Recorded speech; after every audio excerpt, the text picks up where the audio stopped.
What's going on, guys? This is DrUpauli, and today we're going to be comparing Smash 4 and Melee.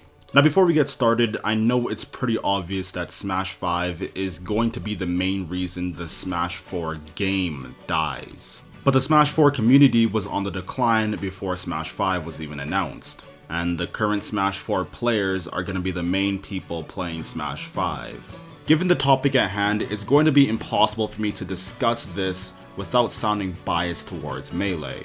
There are a lot of great people and organizations who help the game grow and stay alive, but even so, there's still no doubt the game is on the decline. The game lasted a long time, but there's no doubt it's currently on a decline. And I'm aware that I'm not really helping the cause, but this video primarily serves to help the community. It's a video used to help us all learn and grow the community together. My critical outlook may not be what you want to hear, but it had to be said at some point. Again, I know Smash 5 is coming out, but wouldn't that just really help the competitive scene for Smash 4? A new game that's likely to be similar to the previous game should really just have more people playing the previous game, should it not? It's extremely likely that these games are going to be very similar, so why aren't more people playing Smash 4? If a Melee HD was announced, I can guarantee you the community would grow as the game now becomes far more accessible. So I ask again, why is Smash 4 dying, and why has Melee stood the test of time? I think it essentially boils down to three major factors: the TOs, the players, and the game itself. Let's talk about TOs first. I'm gonna make this quick and simple. The TOs killed doubles. It's not as though doubles really had much of a future, but not banning at least one Cloud seemed like a huge missed opportunity. This does suggest that the TOs aren't quite in tune with the community, and while I do think this sentiment is justified to an extent, I cannot bring myself to wholeheartedly agree with it. Maybe it was the whole banning Bayonetta fiasco getting into their head before making these decisions, but it was a really toxic time to be in the community around this time. With the 2GG circuit, there would often be too many tournaments running around the same time. This would result in players and spectators getting burnt out. Overall, I don't think the TOs are the main reason we should be blaming this game for its decline. Correct me if I'm wrong, but I don't think the Melee TOs have made such an unpopular, polarizing decision in its time period. The biggest thing I can remember is the whole Smashbox legality issues. But even then, that didn't cause nearly as much controversy as the whole Cloud issue. Next up is the players. In Smash 4, I don't think the players on average love their game nearly as much. They realize it's extremely flawed and they get frustrated. I'm not implying that Melee is a perfect game, but the players are a lot more willing to gloss over its flaws. Some mechanics in this game feel like glitches, and not the good ones. The mechanics of the game need to be tweaked, and the game is just wildly inconsistent. It's greatly because of this that storylines in Smash 4 went underdeveloped, as one of the players might randomly lose round 1 of the next tournament. Because of the game and its inconsistency, common mid-level players would lose interest in the game. There was often no guarantee their favorite players would do really good in the next tournament. There was also no guarantee their favorite player would be relevant for very long. Players often tend to have really high highs and really low lows in this game. There was also no guarantee they themselves wouldn't go 0-2 in their next local. Statistics show that the common Smash 4 players started to steadily lose interest in the game. This is why I believe the post-Diddy Kong nerf, pre-Sheik nerf era was probably the golden age of Smash 4. Interest in the game was consistently high, the game was consistent, Zero had won over 50 tournaments, and the possibility of someone beating him was a constant threat looming in our mind. Civil War was the peak of Smash 4 in terms of viewership. I know EVO had 100,000 people, and some other tournaments had some similar numbers, but they weren't really Smash 4 centric. People came to watch other games and maybe watch Smash 4 because that was the game that came before or after their game of choice. Tournaments like EVO and even Genesis to an extent have this really inflated viewership number for Smash 4 because of the other games that are present at the tournament. Civil War and I'd even say Frostbite are the peak of Smash 4 viewership. What's important to note here is that they both came from last year. Frostbite 2018 peaked at about 18,000 viewers, while in 2017 it peaked around 38 or even 40,000, signaling the game is either stagnant or dying. To be fair, Zero vs. Sue was arguably the most hyped grand finals of Smash 4 history, but this drastic decline in viewers isn't something to be ignored. The Bayonetta hate also spiraled out of control around this time. More on that later. Melee has truly stood the test of time. Sequel after sequel, the game has lasted. This is greatly thanks to Melee's passionate, grassroots fan base. Easily one of the most dedicated fan bases in esports despite the lack of developer support. Melee had the single highest viewership numbers for EVO 2016, even ahead of Street Fighter. It garnered upwards of 200,000 viewers on Twitch. Smash 4 peaked around 140,000 a year later. Melee can be seen as a sort of beautiful accident. In Smash 4, the top players often disagree, argue, or hate on one thing or another. Anything from stages, characters, to mechanics. In Melee, the top players all have some rose-colored, idealistic, utopian view of their game. They recognize it has flaws, but they love it regardless. They're far more willing to sweep aside any problems the game may have. Melee is such a unique, enticing game that they're able to completely overlook its obvious flaws. Because the top players think like this, it also encourages the lower level players to spread around the positive vibe throughout the community. It also helps that Melee is a spectacle to watch whether you play it or not, which not only helps newbies get into the game, but creates a new group of Melee fans who watch purely for its elegant yet bombastic, heart-pounding gameplay. Melee is also consistent. Extremely consistent. I'd argue too consistent.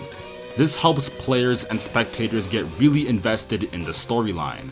It's an ongoing, never-ending narrative with tons of elements to unpack because it's almost 2 decades old. I talked to people who know of competitive Smash but don't play it, and the general consensus was that Melee has a far more passionate fan base and is much more fun to watch. They said that the Smash 4 community is often split on some sort of issue or drama and they should just play the game instead of complain. As I'll explain later on, this is partly due to the game itself. The general audience in Smash 4 is also younger, so that's partly to blame here as well. They also told me that Melee players can be a bit more close-minded and elitist. We should stop trying to suck up to the fighting game community so much and stop caring about our game being considered a fighting game.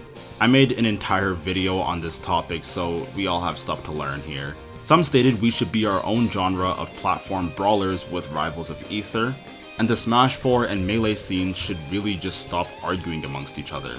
Being a somewhat recognizable figure in the Smash 4 community, I asked you guys how you feel about our own community and how we relate to Melee. You guys told me that online we're toxic, but in real life we're friendly. There was also some mixed feelings about Melee. Some claiming Melee seemed more friendly, and some claiming that Melee seemed more elitist. This tells me that there's still some tension between the Melee and Smash 4 community, which further backs up the claims by the non-smashers I was speaking on before. Easy to play, yet hard to master. That's a statement that can be said to describe just about every character in Smash 4.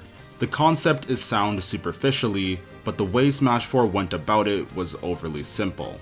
There are multiple characters with generic copy and pasted combos throughout the roster. This, in combination with the minimal, or in some cases outright lack of tech skill required, makes Smash 4 significantly easier to pick up and play. There is nuance within the cast that helps separate the good from the great, but based on the aforementioned lack of tech skill and questionable game mechanics, it isn't uncommon to see upsets at any level of play. The game is heavily predicated on a sort of rock paper scissors neutral. Smash 4 is also a two-stock game, which is an understated factor that plays a really big role.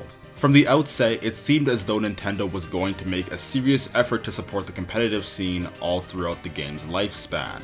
To their credit, they did do a fairly decent job for the first year or two, but in that time they failed to recognize the little things that ultimately ended up making a big difference. Things like the stage hazard toggle and lack of variation in Omega stages ended up really hurting the game in the long run. It really showed how out of touch Nintendo was with their competitive fan base. Most of you don't know this, but there was actually a lot of talk about stage hazards being in Smash 4 before the game came out. Sakurai ultimately opted to omit the mechanic because, and I quote, "it would make it too much like PlayStation."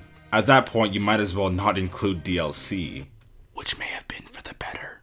With Omega stages, I think they took the whole Fox only, no items, Final Destination meme a little bit too seriously. Factors as minuscule as these are one of the main reasons the community fell apart. Should we ban Lilat? Cloud? Bayonetta? The community was often torn up on one issue or another, only time could tell when we were going to be completely dismantled. Speaking of Bayonetta, Bayonetta has unquestionably leveled many players' passions for the game. She is without a doubt the best character in the game. She isn't fun to watch and she's annoying to play against. Most characters really can't do much against this character at any level of play, and it's extremely frustrating for players fighting her and for the spectators watching. Having a best character, a dominant character, isn't inherently a bad thing, but in my opinion, Bayonetta is just about the worst example of this. She doesn't have weaknesses or even a weakness that majority of the characters can expose, which leads me to Melee. Fox is universally recognized as the best character in Melee. However, I feel as though Fox satisfies this role much better than Bayonetta does. Fox is difficult to play at a top level consistently and has a very exploitable recovery. Not a bad one by any means, just one that every character can exploit to some extent. If you catch Fox at the right angle at the right time, you can gimp him with just about every character. Bayonetta doesn't share such a flaw. She has no weakness to be heavily exploited. And it's not as though other characters in Smash 4 don't have a weakness. Cloud has a poor recovery, Sheik has trouble killing, Rosa is pretty helpless without Luma. I could honestly go on, but Bayonetta doesn't really have a general weakness that just about every character can exploit. Melee is also a 4-stock game which has technical mechanics far deeper than that of Smash 4. This helps the game feel more rewarding once mastered. The deep game mechanics and iron-willed fan base has helped the game last considerably longer. Because the game is so consistent, storylines are able to develop, which helps player followings grow stronger. I didn't mean for this video to turn into a Bayonetta video towards the end, but it is one of the main reasons Smash 4 has died down. Zero not being around to consistently take out the Bayonettas and more top players picking up Bayonetta is definitely one of the main reasons the game has died down.